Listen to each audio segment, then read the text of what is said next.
வணக்கம். என்னோட பேர் தீபா பேட்ரிக். நான் சங்கர் நகர் பங்கு. அன்பியத்தை பத்தி ஒரு போட்டி வச்சிருந்தாங்க, கட்டுரை போட்டி.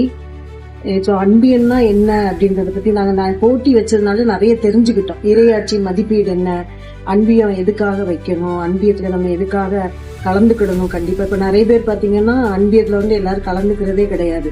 அன்பியம்னு எடுத்துட்டாலே இப்ப பெண்கள் மட்டும்தான், பெண்களுக்கான ஒரு அமைப்புன்றதா தான் இருக்கு அன்பியம்.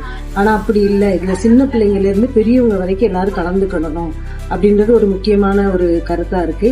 அது மட்டும் இல்லாம இப்ப அன்பியங்களே பாத்தீங்கன்னா நிறைய பாகுபாடு, ஜாதி பாகுபாடு, இவங்க பணக்காரங்க, இவங்க வசதியானவங்க அப்படின்ற பாகுபாடுகளும் நிறைய இருக்கு. நிறைய இடங்கள்ல அன்பியம் இப்போ ஒழுங்கா நடைபெறதே கிடையாது. இவங்க வீட்டுக்கு நான் வர மாட்டேன், அவங்க கூட சண்டை, இவங்களை எனக்கு பிடிக்காது, இப்படின்னு நிறைய வேறுபாடுகள் மக்களுக்குள்ளேயே.